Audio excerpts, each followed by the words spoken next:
Dear students, we were discussing the isomerism in coordination compounds. From today, we will discuss the stereoisomerism in coordination compounds. Students, last lectures में हमने पढ़ा था कि isomerism क्या होती है और ये कितने तरीके की होती है। ये आपको मैंने बताया था कि कोऑर्डिनेशन कंपाउंड्स जो होते हैं उसमें दो तरीके के आइसोमेरिज्म पाए जाते हैं, स्ट्रक्चरल आइसोमेरिज्म और स्टीरियो आइसोमेरिज्म। स्ट्रक्चरल मीन्स संरचना समावयवता और स्टीरियो समावयवता। संरचना या स्ट्रक्चरल समावयवता जो होती है वो मैं आपको बता चुकी हूँ। इसमें जो कोऑर्डिनेशन कंपाउंड्स होते हैं उनकी संरचना में थोड़ा सा अंतर होता है। अब हम पढ़ेंगे स्टीरियो समावयवता। स्टीरियो आइसोमेरिज्म क्या होती है, ठीक है। तो ये जो अपन इस कोऑर्डिनेशन कंपाउंड्स के बारे में जब हम शुरू में पढ़ रहे थे, जब हम इंट्रोडक्शन पढ़ रहे थे, तब मैंने आपको बताया था कि कोऑर्डिनेशन कंपाउंड की स्टडी सबसे पहले वर्नर के द्वारा की गई थी।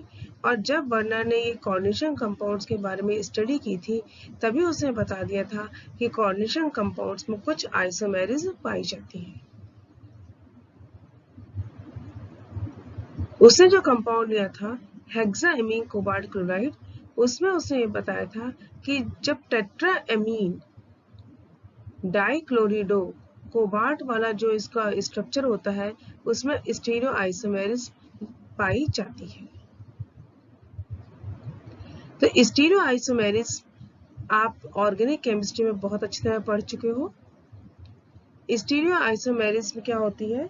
स्टीरियो आइसोमेरिज्म जो होती है वो उसमें स्ट्रक्चर में कोई डिफरेंस नहीं होता पदार्थ के। इसमें क्या होता है, जो लिगेंड्स होते हैं उनके जो स्पेशल पोजीशन होती है, त्रिविम में जो इनकी संरचना होती है वो अलग अलग तरीके से होती है। अब ये दो तरीके से हो सकती है, ज्योमेट्रिकल और ऑप्टिकल। दो तरीके के आइसोमेरिज्म हो सकती है। ज्योमेट्रिकल मीन्स ज्यामितीय समावयवता। ज्यामितीय समावयवता क्या होती है? इसमें लिगेंडों की ज्यामिति की अलग अलग व्यवस्था होती है, ठीक है। तो इनका जो ज्योमेट्रिकल अरेंजमेंट होता है वो अलग अलग होता है। अपन जब कोऑर्डिनेशन कंपाउंड्स की बात करेंगे तो कोऑर्डिनेशन कंपाउंड में एक सेंट्रल मेटल आयन होता है और उसके चारों तरफ लिगेंड्स होते हैं। तो जो वो लिगेंड्स जो होते हैं वो भिन्न भिन्न उनकी ज्यामितीय व्यवस्था या ज्योमेट्रिकल अरेंजमेंट होता है। जैसे एग्जांपल आपका है PTNH3 whole twice Cl2, diamine dichlorido platinum complex. ये आपका एक स्क्वायर प्लेनर कॉम्प्लेक्स है।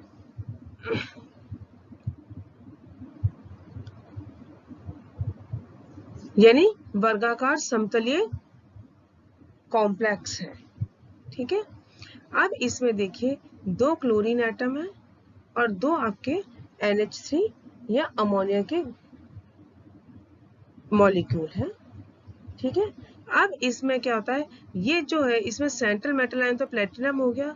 इसमें जो NH3 है वो क्या हो सकते हैं, एक प्लेटिनम के ऊपर हो सकता है और एक प्लेटिनम के नीचे हो सकता है, ठीक है। या फिर क्या है, एक दोनों के दोनों प्लेटिनम के पास हो सकते हैं। तो इस तरीके से जो अमोनिया या क्लोरीन है उनकी जो ज्यामिति है या जो अरेंजमेंट है वो बदल जाता है। यदि इसके दोनों क्लोरीन एटम, क्योंकि इसमें 4 लिगेंड है, इसमें 2 क्लोरीन है और 2 अमोनिया है, तो चाहे तो आप क्लोरीन एटम मान लीजिए चाहे आप अमीनो ग्रुप मान लीजिए। इसमें दोनों क्लोरीन ग्रुप यदि एक दूसरे के पास है यानी एक दूसरे से 90 डिग्री के एंगल पे है तो वो हमारा कहलाता है सिस आइसोमर। और यदि वो एक दूसरे के अपोजिट डायरेक्शन में है, यानी 180 डिग्री एंगल पे, एक प्लेटिनम के ऊपर है, एक प्लेटिनम के नीचे है, या एक प्लेटिनम के लेफ्ट में और एक प्लेटिनम के राइट में है, क्लोरीन एटम एक प्लेटिनम के ऊपर है और एक नीचे है, या फिर ऊपर नीचे नहीं होगी, एक लेफ्ट में है प्लेटिनम के और एक राइट में, एक दूसरे से 180 डिग्री पे यदि दूर है, तो वो आपके कहलाते हैं ट्रांस आइसोमर। ठीक है, तो ये तो था आपका 4 कोऑर्डिनेटेड कंपाउंड। यदि आपके पास 6 कोऑर्डिनेटेड कंपाउंड है, तब भी उसमें सिस और ट्रांस आइसोमर हो सकते हैं। ठीक है, दूसरा है आपका ऑप्टिकल या प्रकाशिक समावयवता। इसमें जो लिगेंड है उनकी ज्यामितीय व्यवस्था अलग अलग नहीं होगी, लेकिन जो पोलराइज्ड लाइट होती है उसके प्लेन को रोटेट करने की क्षमता इन दो कंपाउंड्स की अलग अलग होगी, तो आपके कहलाते हैं ऑप्टिकल आइसोमेरिज्म। ठीक है, यानी प्लेन ऑफ पोलराइज्ड लाइट का जो प्लेन होता है, एक को वो एक कंपाउंड उसको लेफ्ट में घुमाएगा प्लेन को, तो दूसरा उसको राइट में घुमाएगा। तो ऐसे कंपाउंड जो कि पोलराइज्ड लाइट के प्लेन को अपोजिट डायरेक्शन में घुमाते हैं, वो आपके कहलाते हैं ऑप्टिकल आइसोमर, प्रकाशिक समावयव कहलाते हैं। और ये फिनोमिना आपका कहलाता है प्रकाशिक समावयवता। तो प्रकाशिक समावयवता के लिए क्या जरूरी है? प्रकाशिक समावयवता के लिए एसिमेट्रिक होना जरूरी है।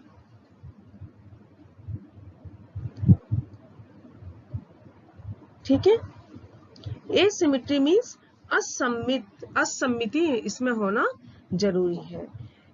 एसिमेट्रिक यानी असम्मित क्या होते हैं? जिनके चारों वैलेंसी, कार्बन में तो अपन किसको बोलते हैं ऑर्गेनिक केमिस्ट्री में, कार्बन की 4 वैलेंसी होती है। यदि चारों वैलेंसी अलग अलग है, जिनमें प्लेन ऑफ सिमेट्री नहीं है, वो आपके कहलाते हैं एसिमेट्रिक कंपाउंड। ठीक है, जिसमें प्लेन ऑफ सिमेट्री नहीं है वो कहलाएंगे आपके एसिमेट्रिक कंपाउंड। और ऐसे कंपाउंड ऑप्टिकली एक्टिव होते हैं। ऑप्टिकली एक्टिव मींस जो कि पोलराइज्ड लाइट के प्लेन को लेफ्ट या राइट डायरेक्शन में घुमा सकते हैं। ठीक है, अब हम ओवरऑल जो स्टीरियोकेमिस्ट्री देख रहे हैं, ये दोनों ज्योमेट्रिकल और ऑप्टिकल आइसोमर मिला के क्या कहलाती है? Stereo isomerism. ठीक है, या त्रिविम रसायन। स्टीरियो आइसोमेरिज्म को हिंदी में आप क्या बोलोगे? त्रिविम समावयवता। ठीक है, तो अभी मैंने आपसे कहा कि ये त्रिविम समावयवता 2 तरीके की होती है, ज्योमेट्रिकल और ऑप्टिकल। और त्रिविम समावयवता क्यों होती है? क्योंकि इनकी जो अपेक्षित त्रिविम स्थितियां जो होती हैं, स्पेशल पोजीशन जो होती है, वो अलग अलग होती है। ठीक है, तो स्पेशल या त्रिविम में जो स्थितियां होंगी वो किसकी होंगी? लिगेंड की होंगी। जितने ज्यादा लिगेंड होंगे उतनी ही ज्यादा उनकी स्थितियां होंगी। और नंबर ऑफ लिगेंड्स को अपन क्या कहते हैं? Coordination number. ठीक है, तो number of alternate special arrangement of the ligand is dependent on the coordination number of the metal. जितना ज्यादा कोऑर्डिनेशन नंबर होगा उतने ही ज्यादा लिगेंड होंगे, और जितने ज्यादा लिगेंड होंगे वो उतने ही डिफरेंट तरीके से त्रिविम में अरेंज हो सकते हैं। ठीक है, तो as the coordination number increases the number of alternative arrangement also increases. यानी इनकी जो स्टीरियो आइसोमेरिज्म है वो बढ़ती जाती है। तो हम अब क्या देखते हैं? अलग अलग कोऑर्डिनेशन नंबर के हिसाब से देखते हैं कि किसमें कितनी स्टीरियो आइसोमेरिज्म पाई जाएगी। ठीक है, तो इसमें भी आप ये देखिए, कोऑर्डिनेशन नंबर 4 और कोऑर्डिनेशन नंबर 6, इनमें स्टीरियो आइसोमेरिज्म ज्यादा पाई जाती है। क्यों? क्योंकि उनकी जो ज्योमेट्री होती है वो इस तरीके की होती है कि लिगेंड या तो आपस में एक दूसरे के अपोजिट डायरेक्शन में हो सकते हैं या एक दूसरे के पास पास हो सकते हैं। फिर भी और जो कोऑर्डिनेशन नंबर में उसमें अपन पढ़ते हैं कि कितनी कितनी आइसोमेरिज्म इसमें हो सकती है। तो सबसे पहले हम देखते हैं कोऑर्डिनेशन नंबर 2, जिनकी समन्वय संख्या 2 है। समन्वय संख्या क्या है? Is equal to secondary valency, द्वितीयक संख्या के द्वितीयक संयोजकता के बराबर होती है, या वो संयोजकताएं जो कि इनर स्फीयर में पाई जाती है, कॉम्प्लेक्स के अंदर पाई जाती है। इस तरीके के जो कंपाउंड होते हैं यानी जिनका समन्वय संख्या 2 होती है या 2 कोऑर्डिनेटेड कॉम्प्लेक्सेस आर कैसे होते हैं, लीनियर, रेखीय होते हैं। ठीक है, उसमें चाहे तो सेंट्रल मेटल एटम बीच में है या तो उसके ऊपर होगा लिगेंड या नीचे होगा तो भी एक रेखा में होगा, यदि लेफ्ट में होगा राइट में होगा तब भी वो एक रेखा में होगा। इनमें जनरली त्रिविम समावयवता नहीं पाई जाती क्योंकि इसकी जो कोऑर्डिनेटेड ग्रुप है उनकी जो अरेंजमेंट है वो हम एक से ज्यादा नहीं दे सकते स्पेस के अंदर। ठीक है, तो they do not yield stereoisomers because the coordinating groups cannot be arranged in more than a single way in space। ठीक है, तो इसमें क्या है, स्थानिक व्यवस्था में जैसे मैंने आपको बताया सेंट्रल मेटल एटम के ऊपर होगी या नीचे होगी तो भी लीनियर हो गई, लेफ्ट में होगी या राइट में होगी तो भी लीनियर हो गई, हर तरीके से एक ही तरीके की होगी। ठीक है, D10 वाले कॉन्फ़िगरेशन वाले होते हैं जैसे copper plus, silver plus, gold plus या Hg+2, कॉपर, सिल्वर, गोल्ड और मरकरी +2। ठीक है, इनका कॉन्फ़िगरेशन कैसा होगा, D10 होगा। कॉपर का क्या होता है, D10 और 4s1, सिल्वर का D10 4s1 और गोल्ड का भी D10+1। मरकरी का क्या हो जाएगा, मरकरी +2 का हो जाएगा D10। ये जनरली 2 कोऑर्डिनेटेड कंपाउंड बनाते हैं और ये कैसे होते हैं, ये अपन पढ़ चुके हैं। पैरामैग्नेटिक क्या होती है, डायमैग्नेटिक क्या होती है। D10 यदि कॉन्फ़िगरेशन है, D10 कॉन्फ़िगरेशन है इसका मतलब क्या है, इसमें 5 ऑर्बिटल है, 5 ऑर्बिटल है तो एक ऑर्बिटल में कितने इलेक्ट्रॉन आ सकते हैं, 2 इलेक्ट्रॉन आ सकते हैं। जब एक ऑर्बिटल में 2 इलेक्ट्रॉन आ सकते हैं इसका मतलब क्या है, ये पेयर्ड है और पेयर्ड होंगे तो ये कैसे होंगे, डायमैग्नेटिक होंगे। ठीक है, तो D10 कॉन्फ़िगरेशन वाले जो कंपाउंड हैं वो डायमैग्नेटिक होते हैं और लीनियर कॉम्प्लेक्सेस बनाते हैं, और लीनियर बनाने के लिए इनमें कौन सा हाइब्रिडाइजेशन होगा, sp हाइब्रिडाइजेशन या sp संकरण इनमें पाया जाता है। ठीक है, जैसे कि आपने देखिए ये आपका है सिल्वर, अभी आपने कहा ना सिल्वर, मरकरी, गोल्ड, इनमें क्या होता है, D10 कॉन्फ़िगरेशन होता है और ये लीनियर कॉम्प्लेक्सेस बना सकते हैं, 2 कोऑर्डिनेटेड कंपाउंड होते हैं। तो देखिए ये है आपका मरकरी, सॉरी सिल्वर, सिल्वर पे एक तरफ NH3 और एक तरफ NH3 AgNH3 +। ठीक है, तो AgNH3 को अपन कैसे लिख सकते हैं, इसका यदि अपन स्ट्रक्चर लिखें तो बीच में सिल्वर एटम है, इसके एक तरफ अमोनिया है दूसरी तरफ अमोनिया है, या फिर सिल्वर है, ये तो आपका क्या है अमोनिया न्यूट्रल मॉलिक्यूल है, इससे सिल्वर किस में हो गया, +1 में हो गया। या फिर मान लीजिए सिल्वर के साथ साइनाइड ग्रुप जुड़ा हुआ है तो एक तरफ साइनाइड हो गया एक तरफ साइनाइड हो गया, साइनाइड की वैलेंसी कितनी है, -1, तो 2 साइनाइड है तो -2 और सिल्वर की है +1, इसलिए ओवरऑल इस कॉम्प्लेक्स के ऊपर क्या आ जाएगा, माइनस साइन आ जाएगा। तो AgCN2-, तो इसमें भी देख लिया Cn एक तरफ और दूसरी तरफ, इसमें कैसी ज्योमेट्री, लीनियर है।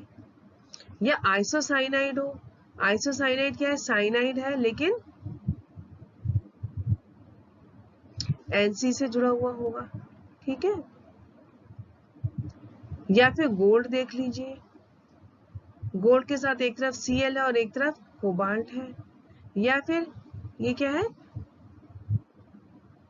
ट्राइफिनाइल है, ट्राइइथिलीन है, इथिलीन है ना, ट्राइइथिलीन फॉस्फोरस ये है। ठीक है, ये सब कैसे बना रहे हैं, HgCN2, Hg में भी क्या होगा, Cn एक तरफ होगा Cn एक तरफ होगा, लीनियर कॉम्प्लेक्सेस बना रहे हैं, इसलिए इसमें एक से ज्यादा इनकी स्ट्रक्चर संभव नहीं है, या अरेंजमेंट लिगेंड्स का संभव नहीं है, इसलिए ये इस तरीके की जो कॉम्प्लेक्स है या जिनमें कोऑर्डिनेशन नंबर 2 है वो जनरली स्टीरियो आइसोमेरिज्म शो नहीं करते हैं। ये जनरली इनकी जो स्टेबिलिटी है वो बहुत कम होती है। ठीक है। और ये क्या करते हैं, जैसे आपका AgNH3 होल्ड ट्वाइस है, ये क्या करेगा, अमोनिया के 2 और मॉलिक्यूल से रिएक्शन करेगा और हायर कोऑर्डिनेशन नंबर के जो स्टेबल कॉम्प्लेक्सेस है उनको बनाता है। देखिए जैसे नेक्स्ट स्लाइड में मैंने आपको बताया, ये AgNH3 होल्ड ट्वाइस प्लस था, यहाँ अपन ने देखा था ये तो 2 कोऑर्डिनेटेड कंपाउंड है, सेकेंडरी वैलेंसी इसकी 2 है, अमोनिया के 2 मॉलिक्यूल है। अभी आपको मैंने बताया इसमें एक अमोनिया मॉलिक्यूल सिल्वर के इस तरफ होगा, एक सिल्वर के इस तरफ होगा। लेकिन अब मैं क्या कह रही हूँ कि ये अनस्टेबल कंपाउंड होते हैं, ये क्या करेंगे, ज्यादा लिगेंड से रिएक्शन करके हायर कोऑर्डिनेटेड कॉम्प्लेक्सेस में बदल जाएंगे जो कि स्टेबल होते हैं। यहाँ पे जब ये 2 NH3 मॉलिक्यूल से रिएक्शन करेगा तो क्या होगा, 4 हो गए, 4 अमोनिया हो गए, हायर कोऑर्डिनेटेड कॉम्प्लेक्सेस हो गए जो कि कैसे हैं, कंपैरेटिवली स्टेबल है। या फिर ये देखिए आपका HgCN होल्ड ट्वाइस 2 कोऑर्डिनेटेड है, लीनियर कॉम्प्लेक्सेस है, ये 2 और साइनाइड मॉलिक्यूल से रिएक्शन करेगा और कितने बना लेगा, 4 साइनाइड मॉलिक्यूल हो जाएंगे और स्टेबल कॉम्प्लेक्सेस बन जाएगा। ठीक है। अब हम यदि इन पे देखें, इनसे हम एक चीज और निकालते हैं कि जिन मेटल आयंस की कोऑर्डिनेशन नंबर 2 होता है वो बाइडेंटेट के साथ सिंपल कॉम्प्लेक्स नहीं बना सकते। ठीक है, क्यों, क्योंकि इसमें क्या होगा, जो चीलेट रिंग बनेगी वो कैसे होगी, उसे बहुत ज्यादा स्ट्रेन हो जाएगा। ठीक है, ड्यू टू स्टेरिक कंसिडरेशन। ठीक है, due to steric consideration metal ion having coordination number 2 are not in position to form simple complexes with bidentate ligand। जितने भी द्विदंतिक लिगेंड होते हैं उनके साथ कोऑर्डिनेशन नंबर 2 वाले कंपाउंड सिंपल कॉम्प्लेक्सेस नहीं बना सकते, क्योंकि इसमें जो कॉम्प्लेक्स बनेगा वो चीलेट होगा और उसमें स्टेरिक हिंड्रेंस बहुत ज्यादा होगा। ठीक है, in that case there will be lot of strain in the chelate ring. अब नेक्स्ट स्लाइड में देखिए, इसको मैंने और अच्छी तरह समझाया हुआ है। जैसे आपका फर्स्ट वाला है, ये आपका क्या है, इथिलीन डाइएमीन, ये इथिलीन होगा, इसके दोनों तरफ क्या होगा, NH2 मॉलिक्यूल होगा, CH3 इथिलीन, एथेन हो गया, इसका एक हाइड्रोजन हटा के अपन ने NH2 लगा दिया, यानी एक हाइड्रोजन को अपन ने NH2 ग्रुप से रिप्लेस कर दिया। सिमिलरली इसके भी एक हाइड्रोजन को NH2 से रिप्लेस कर दिया, तो आपका क्या बन गया, इथिलीन डाइएमीन। बाइडेंटेट लिगेंड है क्योंकि इसमें एक नाइट्रोजन ये है जो कि इलेक्ट्रॉन पेयर डोनेट कर सकता है और एक नाइट्रोजन ये है जो कि सिल्वर आयन को इलेक्ट्रॉन पेयर डोनेट कर सकता है। तो क्या हुई आपकी, 2 एटम है जो कि इलेक्ट्रॉन पेयर डोनेट कर सकते हैं, बाइडेंटेट लिगेंड हो गए, द्विदंतिक लिगेंड हो गई जो 2 तरफ से सेंट्रल मेटल आयन को पकड़ सकते हैं, अपन पढ़ चुके हैं इनके बारे में। ठीक है, ये यदि बनाएंगे तो इसमें क्या होगा, इसमें स्ट्रेन बहुत ज्यादा होगा, बहुत ज्यादा खिंचाव उत्पन्न हो जाएगा। इससे क्या होगा, ये सिंपल उनके साथ जो है सिंपल कॉम्प्लेक्स नहीं बना सकते, चीलेट रिंग ही बनाएंगे। इसके बजाय तो क्या होगा कि 2 सिल्वर के मॉलिक्यूल, यानी